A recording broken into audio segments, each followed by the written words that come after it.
It was only when I talked to Craig that I became extremely excited of what this adaptation might look like.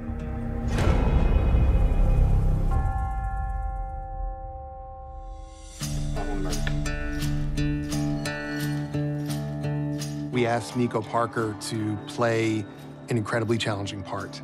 We have to fall in love with her. And she also has to be a specific kind of person, very different than the person that Joel is going to meet later in the episode in the guise of little Ellie.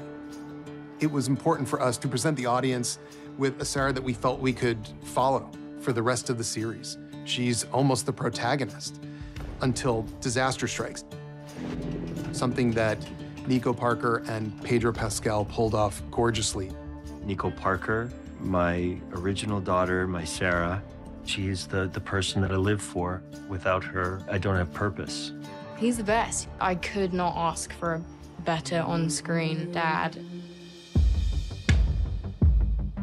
A lot of the time with acting, you're not always seeing what you're reading and what the audience is seeing. So a lot of the time you're kind of making up in your head, which on one hand is really amazing because you can create this whole narrative in your brain that then you get to follow through with. But on the other hand, it's like you're watching someone die and you're just staring at like a patch of grass and like, the amazing thing about Fort McCloud is it was like you could just really immerse yourself because it's all in front of you. Like any time where I was scared, I was genuinely really scared. Dad? Oh, shit. And I just remember being like, oh my God. We are not sick! So this is how it begins. It begins with tragedy. Which is ultimately the event that shapes the character for the rest of the show, for the rest of his life. It is the point of identity for Joel. That kind of love, that unconditional love, is beautiful and can be very scary at the same time. We didn't do a lot of rehearsing because I think we both kind of wanted to savor all of the passion and everything. The feeling I had after the first take of adrenaline. The emotion there is heartbreaking, and it's ugly. The way she dies is not pretty. It's not meant to be pretty. Her death is the fulcrum point for everything.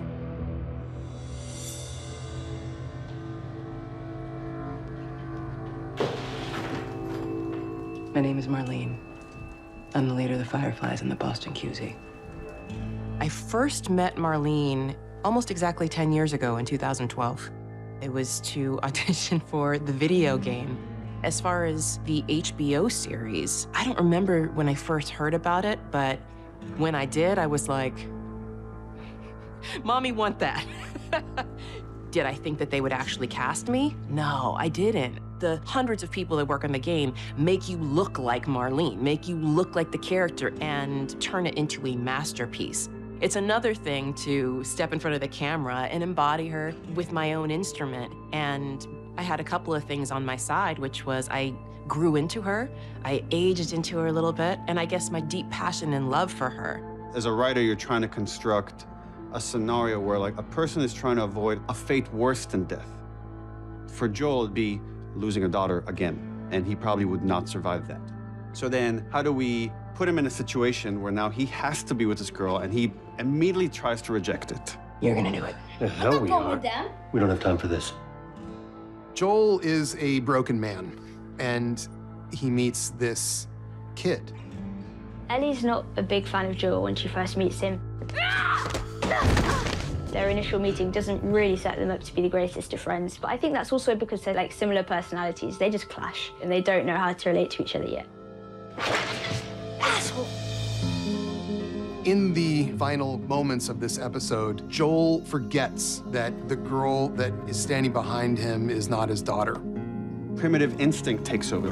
He can't help but act. Something else took control of him in a similar way to how the cordyceps does, except for him, it's a version of love. The most remarkable thing about that moment is that when Ellie watches him beating a man to death, she is activated. Earlier in the episode, when Sarah sees him killing this old woman who's infected, who he has to kill, You killed her. she cries. Baby, I'm sorry. Ellie doesn't cry. Ellie likes it. She likes the idea of somebody defending her like that, and she likes the idea of that guy being punished. And this is where you begin to see the problem. but also the deliciousness of the pairing. These two are meant to be together, but look out.